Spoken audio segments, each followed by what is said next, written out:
welcome to or welcome back to my channel. My name is Nat and this is the Knitting Plot podcast. So welcome back. It's been a little bit longer than I anticipated getting another video out, to be honest with you. I had a little bit of a tech issue, so if you watched the previous episode, you'll know that I've got a new camera and I've got some new sound equipment. Unfortunately, all that was a little bit too much for my laptop, which just died, blue screen of death, the lot.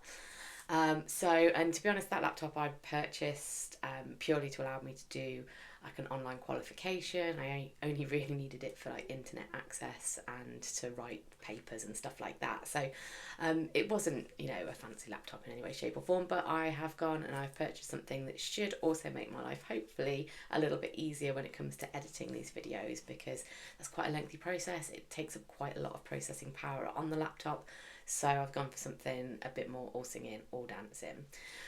So here we are anyway, a little bit later than planned, but I've got 2 finished objects and I've got 2 works in progress, and I have got crochet granny squares galore.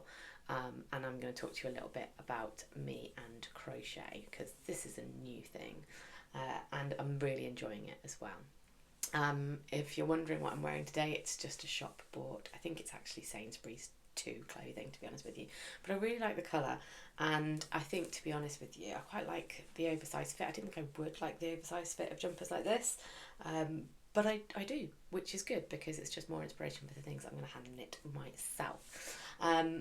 Now let's start off with some finished objects. So where we were to start with, probably last time, I'm going to bring over Nearly Headless Nick. I was making the My Jose hood, and I have finished the My Jose hood. Now previously I've tried to show you this on my own tiny little pea head, and it never looks good, so Nearly Headless Nick is modelling this now instead.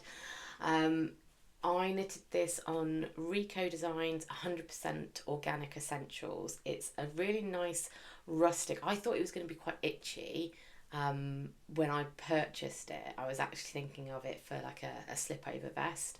And then when I found this pattern and I knew that my friend's other half would appreciate something to keep him warm during the winter months that wasn't necessarily a beanie or a scarf, I thought this would be perfect.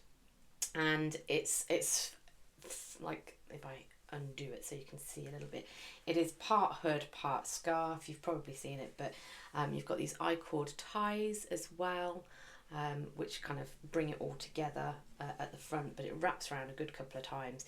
It's quite substantial, it's quite long. It took quite a long time to knit. At one point I think I'd got like close to 300 stitches on the needle, maybe even more, and that was pretty devastating actually, because when I thought I'd done most of the knitting, I suddenly realised that I had to add an I-cord edge to all of those 300 odd stitches.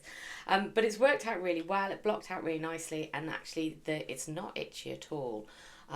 It's, you know, sort of the yarn itself has bloomed quite nicely as well. I'm relatively new to blocking, but it, you know, sort of it seemed to do a nice job of like just softening it up, but still make it, you know, it's still substantial and rustic enough that it feels like it would be good outerwear. And I think he's going to really, really like it. Unfortunately, I was supposed to give this to my friend the other week when I saw her, and I completely forgot because there were drinks involved, basically. So I completely forgot, which means that he didn't get it. And we've just had a couple of days of glorious sunshine, which suggests that spring really is on the way. So he's probably not going to be able to wear it now until next winter. However, I mean, it's timeless, isn't it? It's never going to go out of fashion. So he will be able to make the most of that. Speaking of drinks, I'm just going to have a slip of my coffee, which this time is brought to you in my Germany Starbucks mug. Yeah, I like this one. Hopefully you've got something to sip on as well. So yeah, so that's finished object number 1. Finished object number 2 are my Mermaid Avenue socks by Summer Lee. And I'll bring this in so you can see the kind of mermaid fishtail scale pattern. which goes all the way down the top of the foot as well. Move my head out of the way and hopefully that'll focus a bit better. The yarn that I've used for this is it was a sock set from Coastal Creative Lincolnshire in Kaluna Heather. It's beautiful, it's lovely and soft. I believe it's a 75-25 merino and nylon base. It is super soft. Both the colour that's used for the heels and the toes came within the sock set. It's just really lovely and squishy and soft, but I have had that base from Coastal Creative Links previously, and I had it in the Highland Heather for a pair of socks that I've mentioned before, and it's really hard wearing. It hasn't really pilled. It's gone through the washing machine and the tumble dryer accidentally, and it's wearing fantastically well. So a really great sock yarn. I got mine from her Etsy shop, so go and have a look at that. But with regards to the pattern, I loved the look of this pattern. Like the minute I saw it, I was like, those, I have to do those. And I still think it's an absolutely gorgeous pattern. But my God, it was fiddly. Like, I don't really know how to describe it.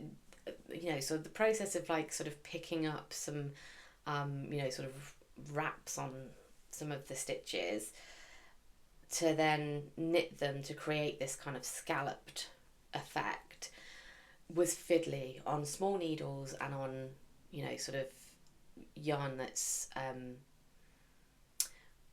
multicoloured. Made it just a bit tricky to see sometimes, but yeah, small needles, thin yarn, intricate stitch pattern. These took me a lot longer than a pair of socks normally would, and I only did them as short ones as well, so I was quite surprised by how long they were taking me, and I was really pleased to finally get them off the needle.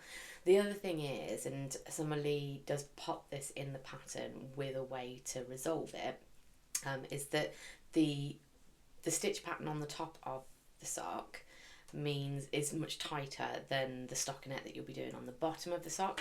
So what that means is that the bottom ends up slightly longer than the top, and she does tell you how you can fix that throughout the pattern. It just annoyed me a little bit though. Like, I appreciate that these things can't be helped, and also I didn't really read far enough ahead in the pattern because I've done enough socks now that I thought this will just be absolutely fine. So on the first sock I didn't realise that was what was going to happen. Once they're on your feet, you can't see it, and she also says that in the pattern as well. You know, sort of, it's not something that will cause you any problems, but if you are a bit of a perfectionist and you don't want to see the difference in size, the puckering on a sock blocker, or just, you know, sort of in the hand, there are ways to fix that. But yeah, I don't know, it just annoyed me at the time. I don't know why I was so annoyed by it, but I just wanted them to be perfect because they were taking so long. That I just wanted them to be absolutely perfect, and I think it frustrated me when they weren't. But other than that, absolutely love these, and I am unsure yet as to whether they're going to be gifted or whether I'm going to keep them for myself because of the yarn, because it is a hand-dyed yarn, and therefore obviously you pay a little bit more for it. Very often with those types of yarns I prefer to keep them for myself because, you know, I've spent good money on them.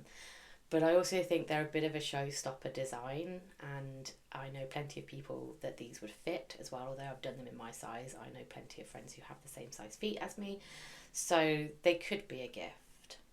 I haven't decided yet though, and I probably won't for some time. But yeah, so I'm a big fan of them. I didn't love the process of knitting them, which is unusual for me with socks because I love sock.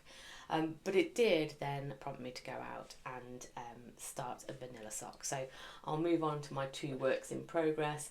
The first one I have is literally, as I was just saying, a vanilla sock. And these are intended to be gifted, so I know who I'm going to be gifting these to. And these are from the yarns from West Yorkshire Spinners, and it's part of their British Birds range. This is Starling. You've got lots of purples and teals and blues in there, along with, you know, sort of the sort of fawny brown and white. and that is kind of obviously mimicking the iridescence of your typical starlings, wings and what have you. I haven't done any different colours for it's just a standard heel flap and gusset. I haven't done any separate colours for it, just because I like the cohesion of everything kind of travelling down the sock. But I've done a 2x2 rib for 15 rounds, and I've done, there won't be a particularly long sock, so there's 40 rounds for the leg, and then the foot will be to fit. And I'm doing these on, I'm actually doing these on 2.75 Chow Goos, now, which is quite a big needle for a pair of socks. But the person that these are going to, I know, isn't necessarily going to be wearing them out. They're very much going to be house socks and for sitting in their home office and staying warm during the winter months. So I wanted them to feel a bit squishier, basically, and the 2.75 does that as well. So that's what I've got going on those ones. And then my big work in progress, and this is the one that I wanted to talk about a little bit more. So this is the Staffin vest.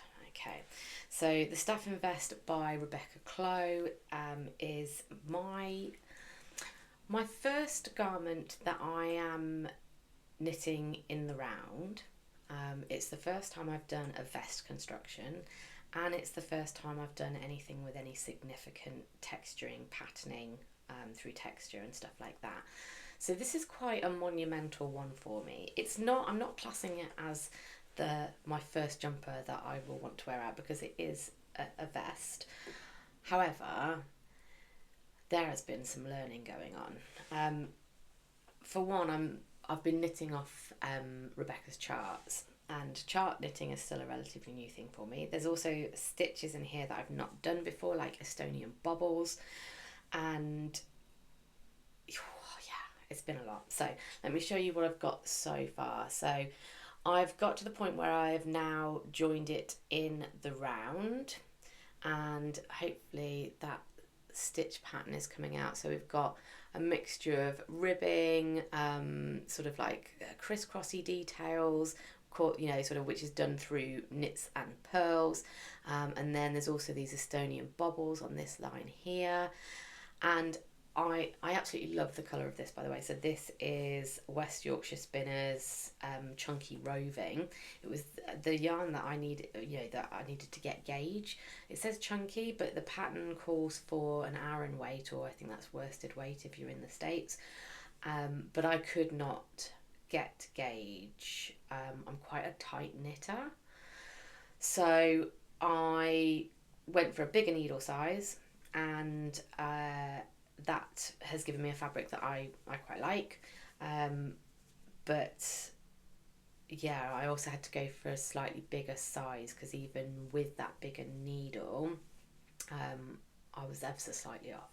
My row gauge was fine, but my stitch gauge was what was out. So I'm really pleased with where I've got with this, but I just want to talk about, as like a new garment knitter, I'm going to talk about this joining in the round malarkey, because I don't think anybody really talks about how stressful that is. So with this garment, you start off doing the back panel, then you do the front panel, and then you bring them together and join them around. So you pick up stitches on the shoulder to sort of start knitting the front panel. So you're doing it as like sort of one big flappy piece that creates the neckline. I'm not describing that very well, but I'm sure you know what I mean. But it was the process of bringing it all together. So the charts kind of take you to the point where the underarms finish, and you join it in the round, and then there is another chart, a smaller chart, that you just repeat over and over again for the number of stitches that you have for your body, that you'll do until you get to however long the garment needs to be. But this joining in the round of underneath, oh crumbs, I thought I just lost some stitches then. Underneath the arm, you have to cast on underarm stitches. That makes perfect sense.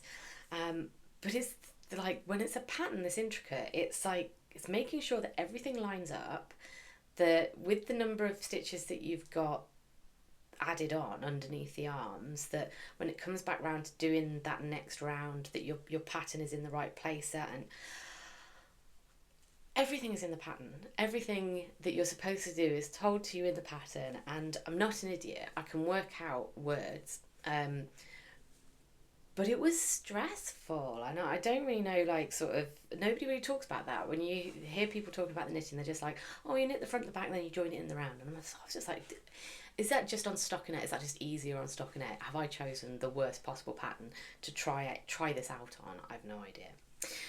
But I'm really pleased with where we are with it so far. And, you know, sort of now that I'm into the knitting through the body part, hopefully it should be relatively plain sailing. I'm comfortable with the stitch pattern and what I need to be doing. I do need to be mindful not to knit on this later into the evening though, because when I came to pick it up this morning to do a bit more on it, I realised that halfway through a round I'd completely changed what I was doing, and I blame that mostly on wine, but also probably on tiredness. So this is an early evening project because I can't afford to stuff it up. So this is where I am with it now.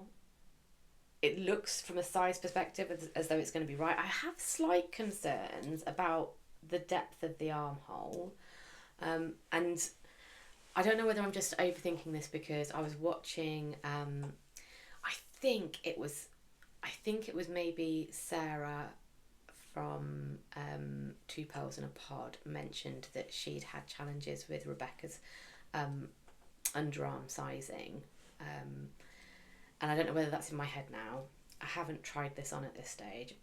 I do have a dress form with all of my sizes kind of stuck into it that I can try it on, or I could put it onto some try it on tubing and to try it on to see whether, I mean, it seems like a substantial armhole, doesn't it? But then once you add in like sort of the ribbing that will actually be the edging of the armhole, will that make it smaller?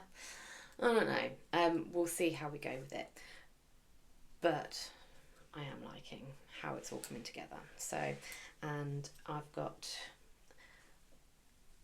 that much left of this particular ball. So I'm on ball 2 of my West Yorkshire Spinners Chunky Roving. The colourway is Tranquil, and I really like the colourway. So we'll see how we get on with that. Now, other works in progress. I don't really know if that's the right term for it, because once you finish one, you finish it. But I mean, well, let me talk to you about my crochet. So I have only very recently learned how to crochet. I struggled with it massively. I just couldn't, until I taught myself to knit continental and learn to tension my yarn in my left hand, I really struggled. But I've got that down now, and I'm just getting to grips with crochet. And I say I'm getting to grips with it. Crochet is confusing because apparently there's different terminologies depending on whether you're in the US or the UK. And although patterns tell you, you know, whether that's using UK terms or US terms, for some reason I'm struggling. One of the ladies at my knit night, LME Designs, I will put her name up on the screen. She has her own YouTube channel. She did try and explain it to me in a way that did make sense, which was the difference between UK and US being the number of like sort of loops on the needle before you pull through, and that made sense in the moment. And then I got home and I thought about it. I was like, oh no, which one was it? Was that the UK or the US? I don't know, if I'm being completely honest. But I will get there. But what I have been doing is just practicing the technique. And there's a couple of things that have helped me here. So I've been practicing on granny squares, which again, one of the other ladies in it and I said that's quite a complicated way to learn to crochet. Like most people start with smaller things like chains and then practicing a line of single crochet, double crochet, treble, half, double, whatever it is, depending on the terminology. But I like pretty things, so I'd seen a granny square tutorial and I thought I'm just going to follow that. So that's what I've been doing. So this was, and again I'll link the tutorial, but these are the granny squares that I have been making. Let's hide me so that focuses. that I've been making so far. I just think they're so pretty. And I'm quite quite pleased with what I've been able to achieve here. I don't know what I'm going to do with them all because like I've been doing them in different sizes, just to kind of with different types of yarn. So you can see I've got a few different colours here. Yeah, so different weights of yarn just to kind of see, you know, sort of what happens with those in terms of size, and seeing how variegated yarns, you know, sort of do, how natural fibre yarns crochet up versus acrylics. I've got lots and lots of some acrylic yarn, so I've been doing some in the same colours because I've been thinking maybe I can make a blanket out of it, and I will make a blanket out of it. I've been playing with the size of the hook but with thinner yarns just to see what that does in terms of like sort of the openness of them. So I've just been having a play. So I have lots of different crochet squares in different sizes, and if I'm being honest, I don't know what I'm going to do with them other than maybe use them as coasters for the time being. Some of them will get turned into a blanket, but yeah, so that's what I've been doing. I've been using these as well. Again, if I try and hide my face, so these are the Tulip Atimo crochet hooks, and they are pricey. I think I spent for the set, and in the set you get, I've got it here, just let me double check. So I think you get 8 needles in total, because I've got 8 hooks in total, because I've got another one downstairs, ranging from a 5mm or number 8, a 7, a 6, I think the 5 is what I've got downstairs, down to the teeniest one is this one, is a number 1, so a 1.8. I have no idea when I'm going to use a crochet hook that is that teeny, but who knows, if I really get into it, then I might. So it was £77 for the set. That is quite a few crochet hooks. It does work out cheaper than buying them individually, but these have been a bit of a game changer for me, to be honest with you. The crochet hooks that I have, and I have a pot of loads of them in various different sizes, but I think they were causing me some real issues when it came to using them. So I can feel it when I pick up some of these ones, like the scratchiness of the metal. Again, sorry, my face. The scratchiness of the metal is what was causing some real issues with my yarn, and with splitting, and yeah, not the best crocheting experience. And I think that's what I was getting really frustrated with.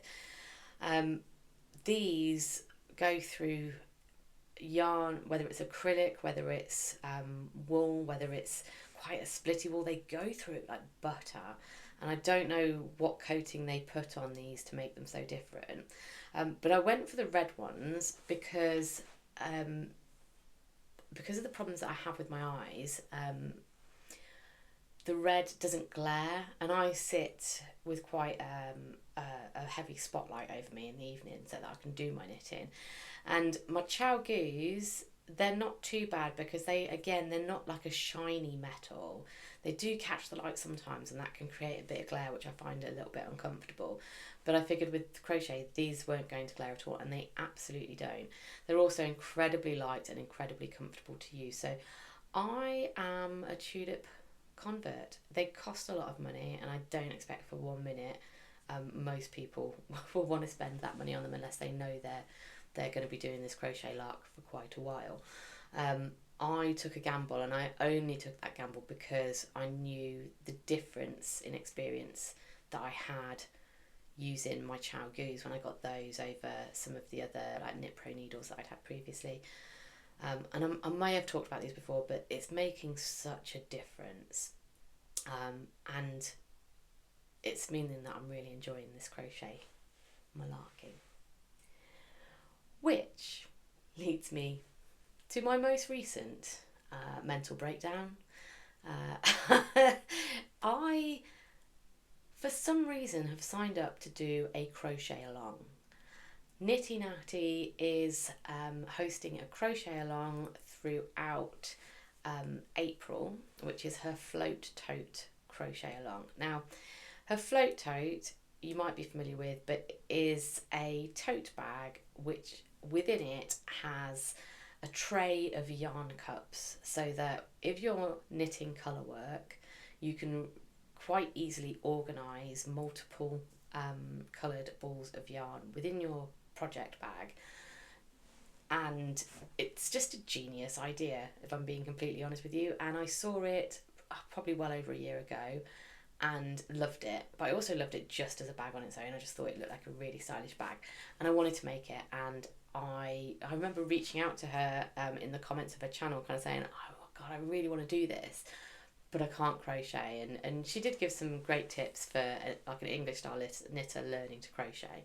And that bag is the main reason that I want to crochet, is so that I can make that. Of course, I'm only 5 minutes into my crochet journey. I'm making granny squares, and not even brilliantly. And yet, for some reason, I think I can do this crochet along. So I have purchased all of the materials that I need to make this float tote bag.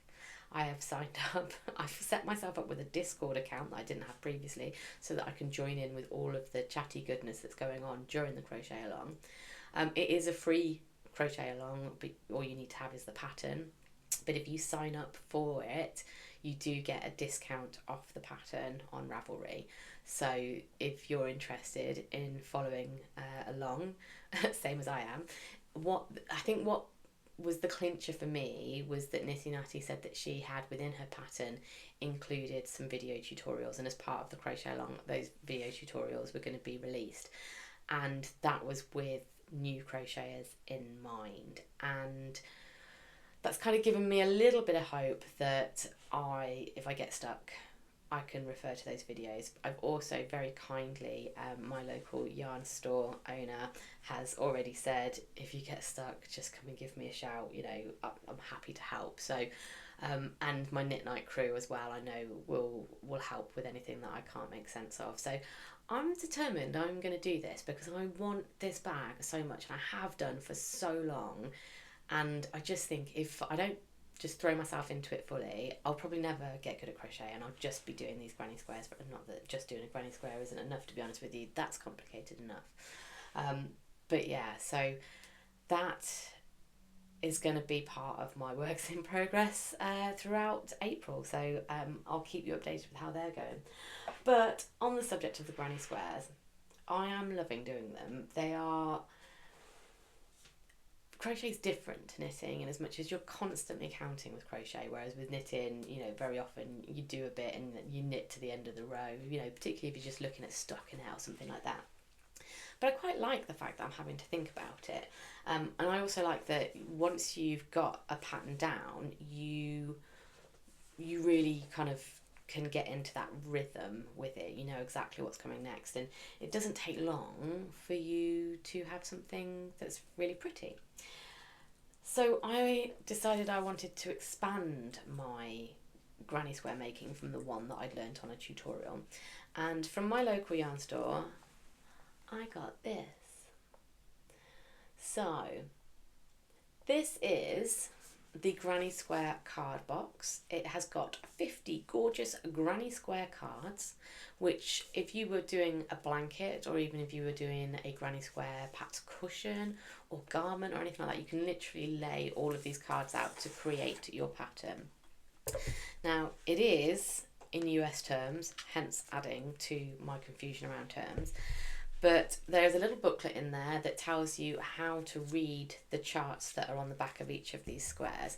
But you get a really clear and detailed image on these cards of what your granny square is going to look like. And then, without giving anything away on the pattern, the instructions are on the back as to how to create that. And like I say, you've got, look at, I mean, here's just a few selections. So you've got different coloured ones, you've got different solid textures and patterns. you know, sort of, well, there's 50 of them. I could show you all of them, but we'd be here all day, wouldn't we?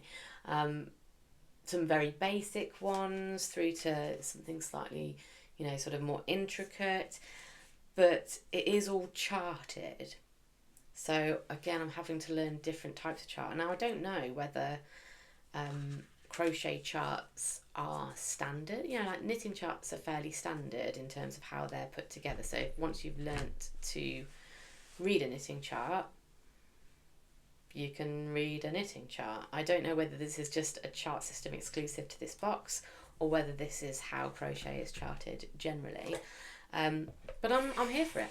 I am very much enjoying trying to get my head around the charts. They're quite good as well, those charts, in as much as if you've got multiple colours, the chart itself is coloured, so you can easily see your chart versus the colours that you're using and that sort of thing. But I just thought this was really cool, and I thought it would help me practice a lot of my skills, a lot of stitches that I may need to use in crochet. And yeah, I'm just really enjoying it. I'm really enjoying it. So my knitting, like, I feel like I haven't got a huge amount going on at the moment. Literally just kind of two works in progress. But it's enough. It's sustaining me at the moment because I've then also got the crochet on top of it. So obviously that's all going to change when this crochet along starts, because then I'll have that going on as well. And that's going to see me using a different fibre than I'm used to as well. So I'm going to be using the Lily's Sugar and Cream cotton fibre because it is a tote bag. I've never used that within knitting. I haven't used anything with any cotton content in knitting, if I'm being completely honest. And I've heard that some people say it's quite hard on the hand. I already, this is going to seem dead fancy by the way, and I'm definitely not this fancy person, but I've got as part of a gift set some Jo Malone hand creams. My other half spoiled me with a lot of Jo Malone stuff this Christmas. And this English pear and freesia is just absolutely gorgeous. But I go through hand cream at a rate of knots because obviously, you know, knitting does dry your hands out. So I'll be interested to see whether the cotton does cause my hands any problems, any additional dryness, anything like that. I wonder whether it might be slightly different crocheting with it as opposed to knitting. But we'll see. I don't know. It's all new to me. But I'm here for it. I really am. So that, I think, is pretty much everything that I've got to go through. So a relatively short video, considering it's been, you know, a few weeks since my last one. But I have just been busy with that Staffin vest. I'm still flim-flamming between different jumper ideas for my next big project after the Staffin. And I am also planning to start thinking about my gift knitting now and for Christmas next year. And this is purely because historically I haven't done a huge amount of gift knitting for like Christmas time. I've made my own Christmas socks, but because knitting is still relatively new to me, I really only started thinking about gift knitting as Christmas gifts this year, and I left it far too late to start doing that. So this year I'm determined that any gift knitting that I'm doing, I'm starting much earlier, and that's why I'm not quite sure whether those socks are going to be for me or whether they're going to be a gift.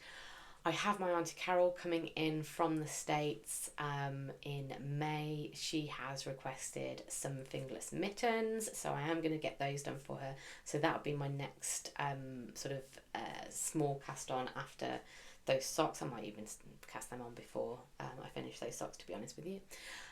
But otherwise, I need to start thinking about Christmas gifts, and part of that will be there'll be a lot of accessories when it comes to Christmas gift knits, but I just want to get ahead of it because I think come Christmas I want to be knitting on something for myself, and I've never done this before, and I know that probably within the next couple of months we're going to start seeing them, but advent calendars, like yarn advent calendars, I don't know how you guys feel about these, but I've always like looked at them and gone, well, wouldn't that be lovely? And then I've looked at the price and I've gone, but is it worth it? Can I justify it? And like, part of me knows that the quality of these yarns are going to be chef's kiss, beautiful, and you're going to have something really unique that otherwise you wouldn't usually have. But, you know, do I have enough projects in mind that I could use those for? And with knitting, I don't know whether I have. Like, I couldn't see myself necessarily using an advent calendar to make a scrappy, or a scrappy garment as such, with all those minis. But with the crochet, actually, maybe I could see myself doing some stuff. Not necessarily garments still, but certainly, sort of, I love a blanket. I'm very rarely anywhere in this house without a blanket of some kind. I'd also quite like the idea of looking at a shawl. And a crochet shawl, I think, seems like quite a nice way to do a shawl. I've been looking at some tutorials for crochet shawls, and I just kind of think that it would come together quite quickly. And I like the idea of it. So in my head, I'm sitting there thinking, do I get an advent calendar this year? Do I spend that money on an advent calendar? If I know I'm really into the crochet and I've really got into that, then that could be a reason for me to do an advent calendar and just really treat myself. But that's a discussion for another time. But what I do know is that I want December to be not about busting a gut to knit and finish knitting for other people. I want that to be all done well in advance, so that come December I can sit there in front of Vlogmas episodes on YouTube and find myself in a festive frame of mind, making something purely for me with no pressure whatsoever, because I think Christmas is a busy time of year, as it is anyway. So that's my thoughts, and where my head is going at the moment. But I think that's everything really that I was going to cover today. So hopefully it's been interesting for you to catch up. If you like what you've seen, feel free to subscribe to my channel and you won't miss out on anything that I come up with in the next few months. I am going to try and get into more of a regular rhythm now that I've got my new laptop. I should be able to do that. But yeah, come along, join me on my journey, on my knitting journey, and hopefully we'll get a video out every couple of weeks or something like that. But it's been fun, it's been a hoot. As they say around here, I shall say ta-ra a bit, and see you on the next one.